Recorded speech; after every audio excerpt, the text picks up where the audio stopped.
kuwa mwaminifu.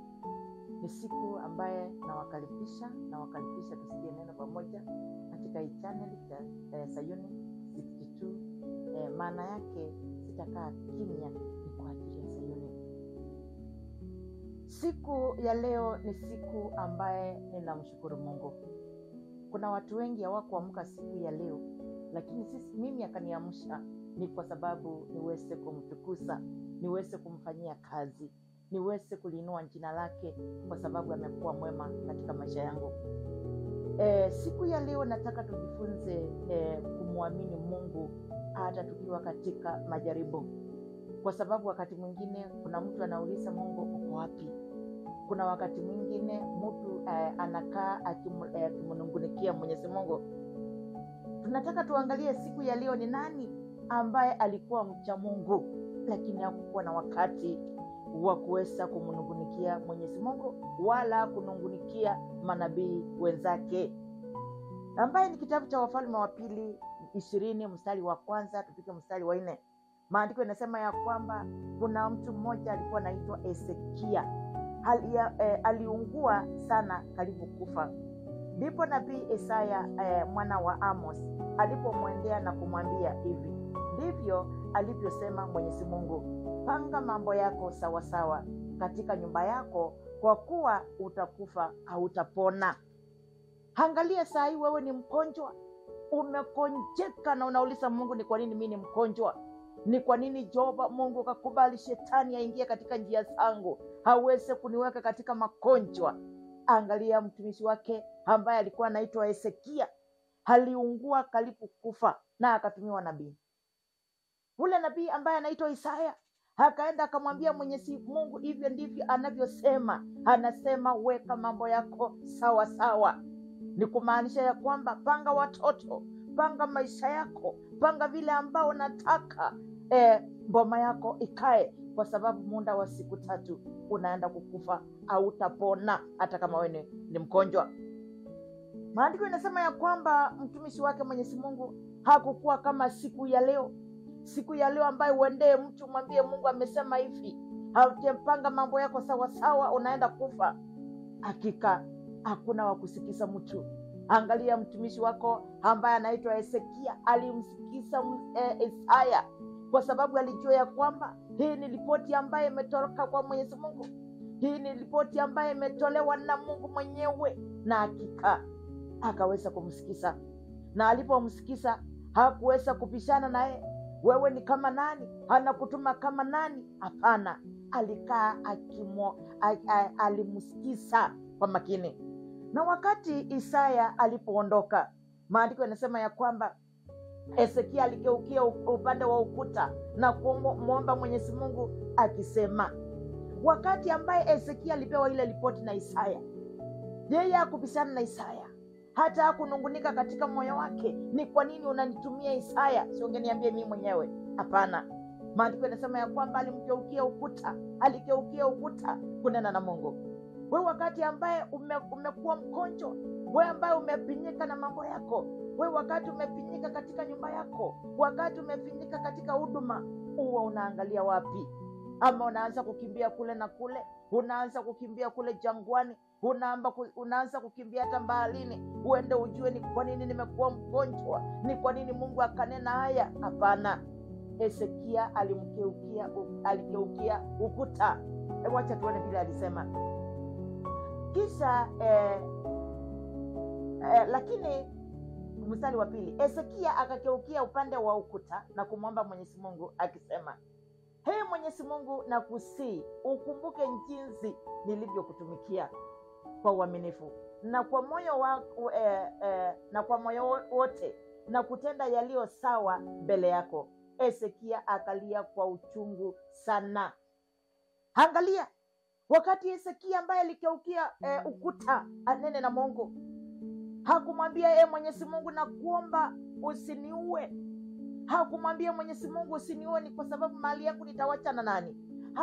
Hakuambia Mungu angalia familia yangu nitaiwacha na nani. Hapana, aliambia Mwenyezi Mungu, kumbuka kazi ambayo nimekufanyia, kumbuka matendo ambayo nimekufanyia, kumbuka watu ambaye nimesimama na wao, kumbuka kazi ambayo nimekutendea. Tena Mwenyezi Mungu, angalia kazi iliyo mbele yangu ambaye naenda kukufanyia. Wewe ukiamka asubuhi, wakati unapoinua mikono yako kumwomba Mwenyezi Mungu, wewe wakati unapomnungunikia, unamwambianga angalie nini ambao umefanya. Umekuwa ukidhihaki watu wiki mzima, umekuwa ukidhihaki watu mwezi mzima, umekuwa ukidhihaki watu mwaka mzima, lakini unataka Mungu aweze kusikiza ombi lako. Anaangalia nini ambao umefanya, anaangalia ni kazi gani ambaye umeweza kufanya ili Mungu aweze kukukumbuka. Mstari ni wa 5, maandiko yanasema kabla, mstari wa 4, kabla Isaya hajapita uwa katikati ya neno lake Mwenyezi Mungu, neno lilimjia na kusema, Ruti umwambie Hezekia mkuu wa watu wa Mwenyezi Mungu, mimi Mwenyezi Mungu wa babu yako Daudi nimesikia kilio chako na ombi lako, nimeona machozi yako, nitakuponya na baada ya siku 3 utakwenda katika nyumba yake Mwenyezi Mungu. Maandiko yanasema ya kwamba wakati ambaye Mungu Hezekia alimwambia Mwenyezi Mungu, tazama kazi iliyo mbele yangu, tazama kazi ambaye ninaenda kukufanyia, tazama kazi ambaye iliyo mbele yangu ambaye naenda kukufanyia. Akamwambia Mwenyezi Mungu, kumbuka kule kusimu hakuna mtu anaweza kuamka na kulitukuza jina lako. Hakuna kule kusimu mtu anaweza kuamka na kufanya kazi kama ile ambayo naenda kufanya iko mbele yangu. Inafanywa na wale hai kama mimi. Na akalia kwa uchungu, kwa sababu alilia kwa uchungu. Kwa nini alilia kwa uchungu? Kwa sababu alitazama, akaona kazi ya Mungu ikiwa itazama kama yeye mwenyewe atalala. Akalia kwa uchungu akiwa pale amekeukia ukuta. Wewe ambaye unayependa kusema wewe unamtumikia Mwenyezi Mungu, ni matendo gani ambaye Mungu anatazama kama vile alitazama matendo ya Hezekia? Ama wewe kazi yako, wewe ni mbingwa wa mabishano, utaenda kubishana na Isaya, unamuuliza ulitumwa kama nani? Lakini hakuweza kusema kama hayo. Alililia Mwenyezi Mungu na akamwambia, angalia kazi ambayo iko mbele yangu naenda kukufanyia. Na ile kazi naenda kukufanyia Mungu, unabao ukumbuke iwezi kufanywa na wale ambaye ni wafu.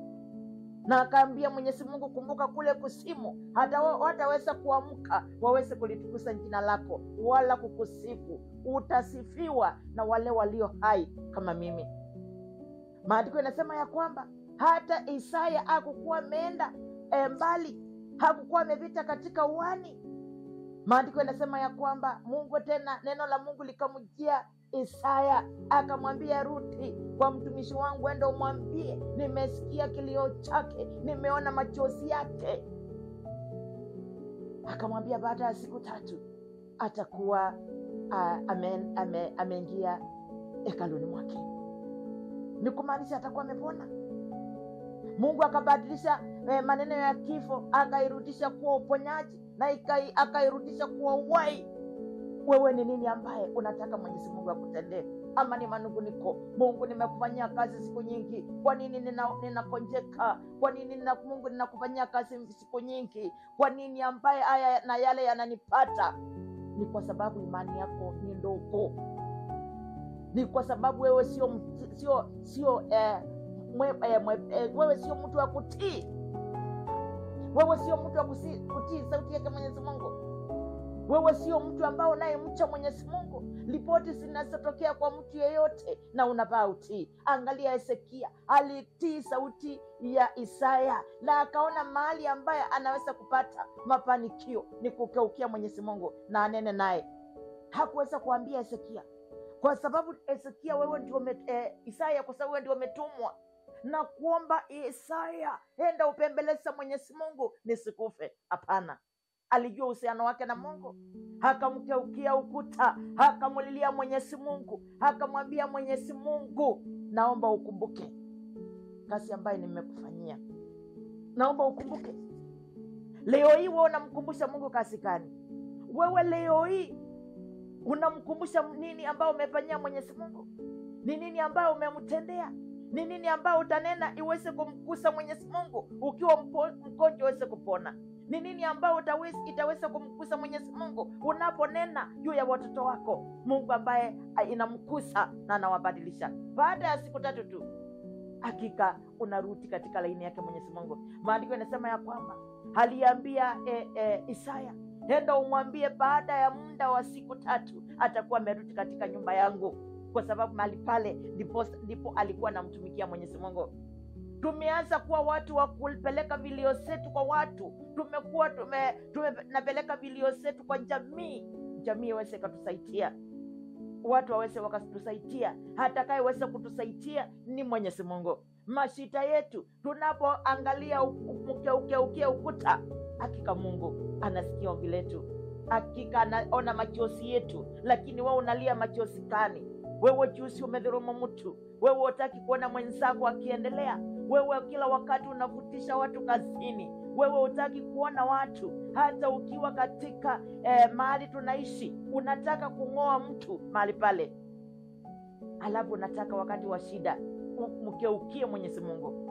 Wakati utakapokeukia ule Mwenyezi Mungu katika ukuta, Mungu naye anapindua uso wake. Na ndipo maandiko inasema katika Isaya 1 mstari ni wa 15, anasema hata mnapoinua mikono yenu kuniomba, sitawasikiliza, kwa sababu nitauficha uso wangu, kwa sababu mikono yenu imejaa damu.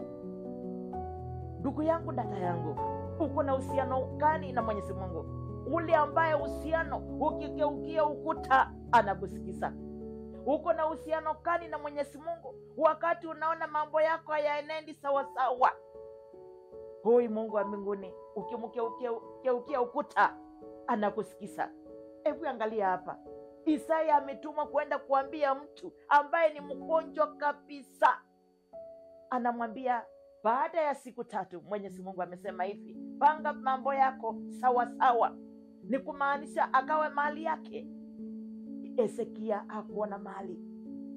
Alimgeukia Mwenyezi Mungu akamwambia, angalia kazi ambaye nimekufanyia, angalia kazi iliyo mbele yangu naenda kukufanyia. Hiyo kazi iwezi ikafanywa na wafu, inafanywa na wale walio hai kama mimi. Leo hii ukiambiwa hivyo, unapeleka hata mtu mahakamani.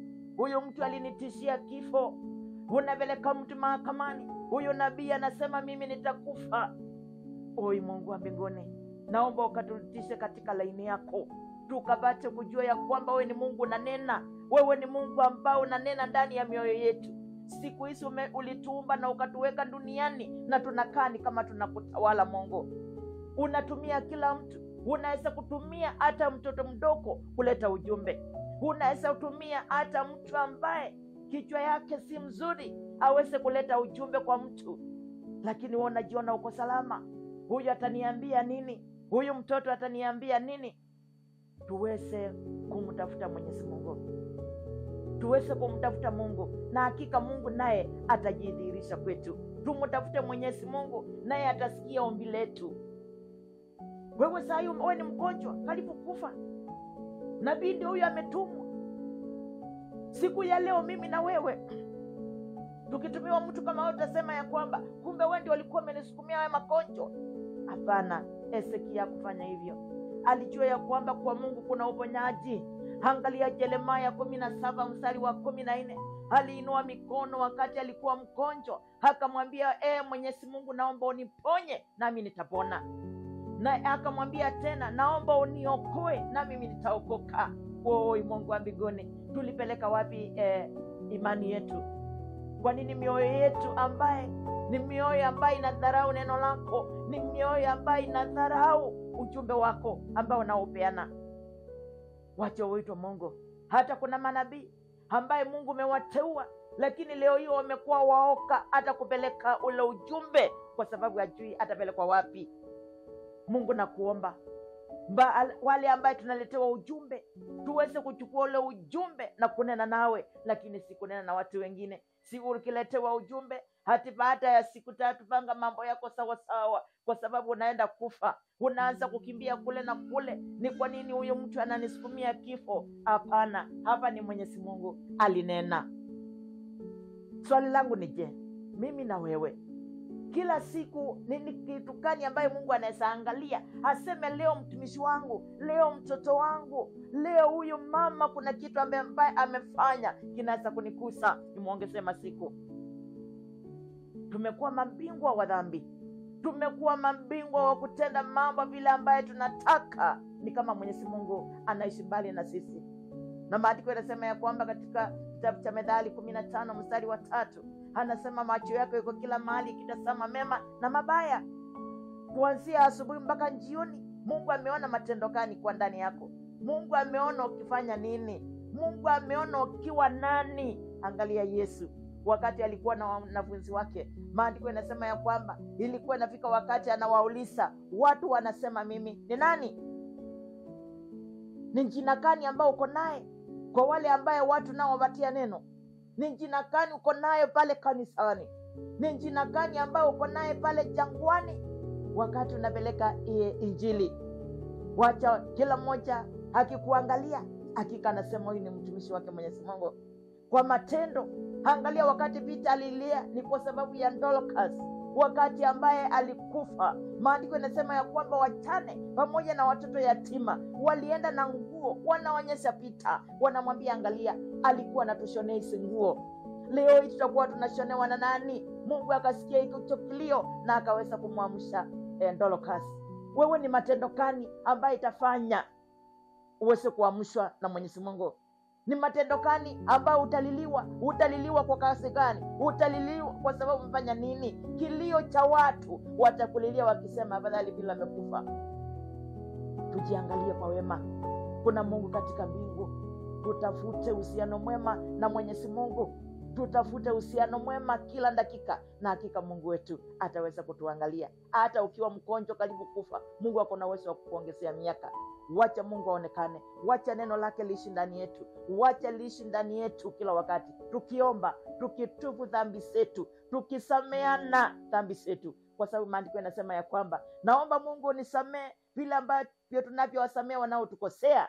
Tusamee Mungu, na hakika tutakaribia pamoja nawe, na inaamini ya kwamba ujumbe unaenda kuponya mtu. Mungu wa mbinguni atakaye kutana na ujumbe hawezi kuupeleka kwa mtu mwingine, ashe kwa watu wengine waweze kujua ya kwamba uhusiano wetu na Mungu uko wapi. Na Mungu wa mbinguni akawabariki na akawainue, kwa sababu ninawapenda sana kutoka moyoni. Amen and amen.